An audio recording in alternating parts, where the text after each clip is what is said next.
गिरीश, इस तितली को ये कैसे उड़ती है? हाँ मोना, ये कितनी सुंदर है। ये अपने छोटे छोटे पंखों को फड़फड़ाकर उड़ती है। गिरीश, ये मछलियाँ पानी में सांस कैसे लेती हैं? मोना, मुझे याद है एक बार कक्षा में अध्यापक जी ने बताया था कि इनके पास पानी में सांस लेने के लिए विशेष अंग होता है जिसे गलफड़ यानी गिल कहते हैं। गिरीश, क्या हम भी गिल से सांस लेते हैं? नहीं मोना, हमारे पास दूसरा विशेष अंग होता है।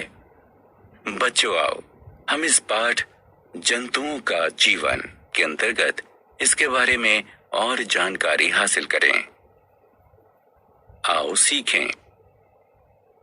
जंतुओं के बारे में जानना, जंतुओं में श्वसन को समझना, श्वसन अंगों के बारे में चर्चा करना, जंतुओं में विभिन्न प्रकार की खाने की आदतों को समझना, जीवों में संचलन के बारे में जानना, धरती पर उनके संचलन का वर्णन करना, जल में उनके संचलन पर चर्चा करना, हवा में उनके संचलन को जानना, कीटों के संचलन के बारे में जानना, माइग्रेशन यानी पारागमन को समझना।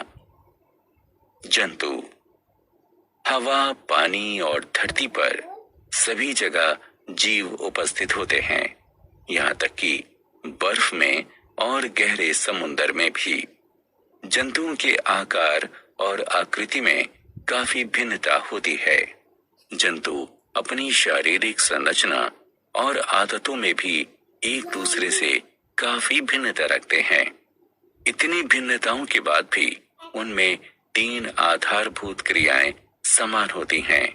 वे हैं श्वसन, भोजन और संचलन। तो चलिए इन 3 आधारभूत क्रियाओं के बारे में विस्तार से चर्चा करें। जंतुओं में श्वसन। श्वसन वह प्रक्रिया है जिसके फलस्वरूप जीव शुद्ध वायु यानी ऑक्सीजन ग्रहण करते हैं और अशुद्ध वायु यानी कार्बन डाइऑक्साइड बाहर निकालते हैं। श्वसन अंग। विभिन्न जंतुओं में अलग अलग प्रकार के श्वसन अंग पाए जाते हैं, जैसे पक्षी, सरीसृप, स्तनधारी फेफड़ों से सांस लेते हैं। उभयचर त्वचा से सांस लेते हैं। मछलियां गलफड़ों से सांस लेती हैं। कीट जैसे काकरोच श्वसन रंध्रों से सांस लेते हैं। केचुए जैसे कुछ छोटे कृमि शरीर की सतह से सांस लेते हैं। जंतुओं का आहार। जैसा कि हम जानते हैं कि प्रत्येक जीवित प्राणी को जिंदा रहने के लिए ऊर्जा की आवश्यकता होती है। उन्हें ये ऊर्जा भोजन से प्राप्त होती है।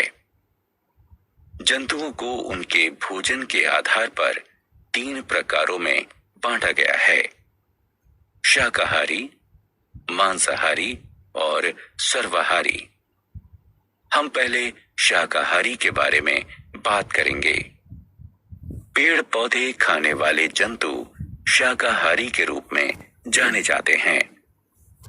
उदाहरण स्वरूप गाय, भैंस, बकरी, भेड़, हिरन, ज़ेब्रा, खरगोश आदि शाकाहारी जंतु हैं। इसी तरह जो जंतु अन्य जानवरों को खाते हैं मांसाहारी कहलाते हैं। उदाहरण स्वरूप शेर, चीता, बाघ, बिल्ली आदि मांसाहारी जंतु हैं। सर्वाहारी वे जंतु होते हैं जो पेड़ पौधे और जंतु दोनों को खाते हैं। उदाहरण स्वरूप इंसान, भालू, कुत्ता, कौवा आदि सर्वाहारी जंतु हैं।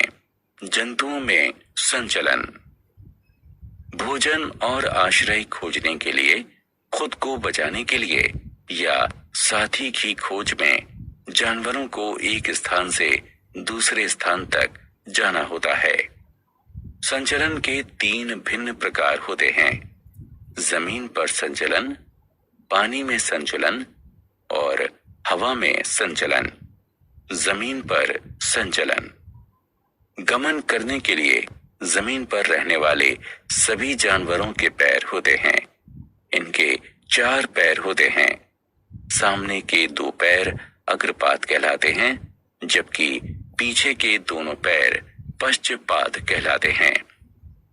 बिल्ली प्रजाति के जानवर 4 पैरों से गति करते हैं। इंसान और कंगारू 2 पैरों से प्रचालन करते हैं। सरीसृप के पाद छोटे छोटे होते हैं, जो उन्हें रेंगने में मदद करते हैं। सर्प के पैर नहीं होते। वे अपने शरीर को जमीन के विरुद्ध घुमाकर और धकेलकर आगे बढ़ते हैं। जल में संचलन।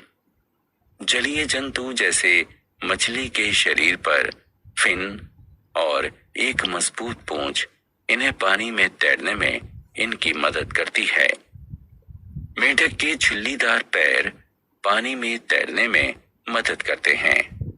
कछुए अपने पैरों को पेंडल की तरह चलाकर पानी में गति करते हैं। हवा में संचलन। पक्षियों का हल्का शरीर उन्हें उड़ने में मदद करता है। पक्षी अपने पंख फड़फड़ाकर हवा में उड़ते हैं, जो फैदर यानी छोटे छोटे पंख से मिलकर बने होते हैं। अपने पैरों को वे पेड़ पर रहने और जमीन पर चलने के लिए इस्तेमाल करते हैं। कीटों में संचलन। अधिकांश कीटों के 6 पाद होते हैं, जो उन्हें एक स्थान से दूसरे स्थान तक जाने में मदद करते हैं। चींटियां या तिलचट्टे अपने पैरों से चलते हैं। बीटल्स, जूं और खटमल अपने पैरों से रेंगते हैं। कुछ कीटों के पश्चपाद मजबूत होते हैं, जिनकी मदद से वे कूदते हैं। कई कीटों के पंख भी होते हैं, अतः वे उड़ सकते हैं। घरेलू मक्खी अपने 2 पंखों से और ड्रैगन फ्लाई अपने 4 पंखों से उड़ सकती है। लंबी दूरी तक जाना, पारगमन।